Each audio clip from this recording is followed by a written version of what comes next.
Sitting around in this chicken yard that I'm creating brings back so many memories. So many. When I first started getting into Gamefowl, there was 2 yards near my house that one way over there that had Gamefowl. I didn't know these fools at all. And my girlfriend started working at the local convenience store and happened to meet and get to know who it was that had this game farm down here. And because of that, I think one of the first times I ever really hung out with these guys, he took me up to, I believe it was Drag Mountain up in Virginia, and we went to a big chicken fight. Big chicken fight. I mean, it was like an arena. It was crazy, but we didn't take nothing with us. We just went. And I got to know him pretty well. Well, I got to know him and all the good old boys around the area, which they were all a bunch of good old boys. I mean, really good guys. They owned pretty much land, horses. They rode all the time, four-wheelers. These guys knew how to have fun, and I was new to the area. I loved being in the country, but I didn't know the guys. But I learned. So, getting to know them and getting around them and going to shows with these guys, I started learning some stuff. I kept hearing them talk about this man named Murphy. Well, Murphy was supposed to have been the old man that sat around there on the tailgate of his truck, watching all his birds grow up, and with a shotgun, just in case something went wrong. And so he never lost a bird hardly. He was always there. He just did everything just right. And I decided right there, considering when we were showing birds, a lot of my buddies were going around and they were buying birds at flea markets. They were buying birds from people. And I was poor. I didn't have money for stuff like that on top of everything else I was trying to take care of. So I would get a bird here and there, and I would lose a bird here and there. Plus, I would lose my bet here and there. I got really discouraged. But one of the guys that was in the group, he was a big time guy going to a lot of the derbies.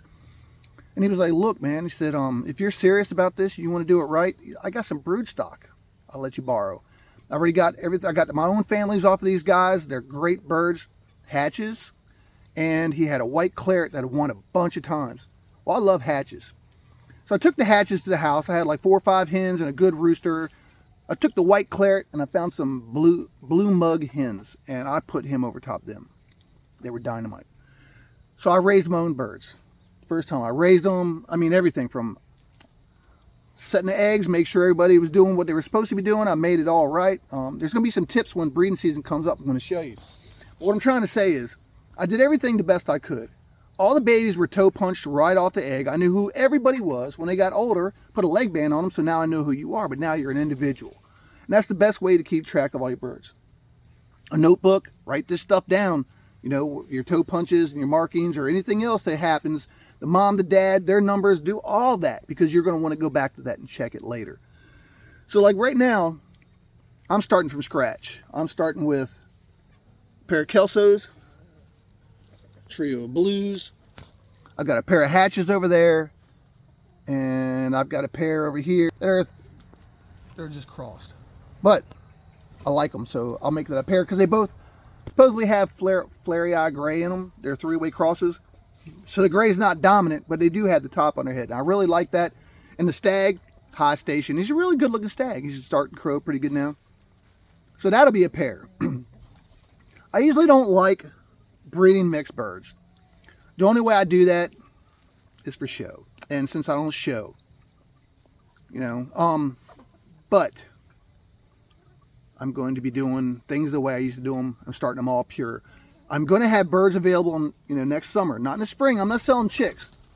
Wait till I know what they are, pullets, stags, and then we can talk. If you want to come by and get some, call me. Let me know here. And plus, we got some good German Shepherds coming up. Some long-haired German show lines or the short-haired American line. They're actually check lines. These are good dogs, all papered, all good bloodlines. You can check out all our stuff. They're all tested for their hips, their elbows, their joints, and all that stuff. We can take care of all that. But as for the birds, I'm going to breed all these pure. This weekend, if everything goes right, I'm going to get me a trio of Spark Sid Taylors and some Penny Blueface Hatch. I'm going to get a trio of both. It's a 6-hour ride. So, I mean, it's like, that's what I'll be doing Friday. 6 hours out and 6 hours back. That's going to be a long ride. But I'm willing to do it because I'm trying to get pure bloodlines. And, you know, you can go to these big game farms. I'm not into shipping birds. I'm not into having any shipped here. I'm afraid. I'm afraid somebody's going to rip me off. And plus, you know, it's like when you buy an animal, you would love to see the environment that it comes out of. Because I'm telling you, some of these Gamefowl pages and I see in some of these farms, man, I don't know, I don't like cats, but I wouldn't even put a cat in some of these cages, you know what I mean? But right now, everything's on top of one another just for the fact that I'm very limited in space right here. I had to put up these 10-foot panels because the animals around here are so bad. I got a section down here I'm going to be doing all winter. I'm going to be putting a fence around that sucker. I'm going to make it strong. I'm going to make it straight. Then you're going to see what I used to have. So go check me out on Total Mayhem Gamefowl on Facebook, and you can get a good idea of what I used to have way back in the day. Most of the time back in the day when I did this, well over 20 years ago, we didn't have the internet like we do now. We didn't have any of this. I remember having a Nextel where you push your button and talk to your buddy. It was 20 miles away. Yeah. And a pager and a cell phone was like non-existent at the time. So I really had no way of doing what we do nowadays, is putting ourselves out there. Like I said, I'm not fighting no birds. And don't come to my house asking to buy any birds, because you know that's illegal, and you know that I don't want nothing to mess me up with what I have. I have no weapons in my yard. I don't do that anymore. I really don't. So anyway, just going to be a quick video to kind of get us summed up and get us started. We're going to do it right. We're going to do it. I have one of those box incubators in the house, the 3-drawer box incubators, the self-turn and all that. I got from my brother right before he passed. And that's what we're going to roll out of. I love to let hens hatch eggs sometimes, but I've had bad experiences at the same time. I will tell you, let's get one of them out. If you're going to start breeding and you got more than one hen in your breeding pen and you're trying to let them set on eggs, I would tell you, I'm going to show you how to build something. Actually, you can actually go back on my Hidden Hollow Loft page, and you can see how I made nest boxes back in the day using 5-gallon buckets and pieces of 2x4. Now what this does is, say you've got a group of hens, you know, if you're doing it in a group, a lot of people single mate, but if you're doing it in a group and you got hens all laying in the same box and one of them gets broody, she's going to sit. And them other ones, they're just going to keep getting in there and laying eggs on top of her laying. And you know what, that's going to turn into a mess because the eggs are going to get flipped over. A lot of them are going to get broke. So what I do is, like, when you got one of those nest boxes and they're set and the hen's getting ready to set on or setting on these eggs, and you want to keep all that problems from happening, get yourself a pen that you can put her in by herself. You take that, you wait till it's dark. When she's broody and she's setting, you'll know it. When she gets broody, she's setting. You go in there. I like to take a towel, put it over top of the nest bucket that I got, just to make it even better. I take it and I put it in a pen where she's at all by herself, and I leave her the hell alone. Make sure she got food and water because they come off every day or two. Leave her alone. She's going to hatch them birds. And now the other hens that are in the brood pen, they're not going to be messing this up. They're going to start laying in another one. And it's going to continue like that all summer. If they all get broody, that's great.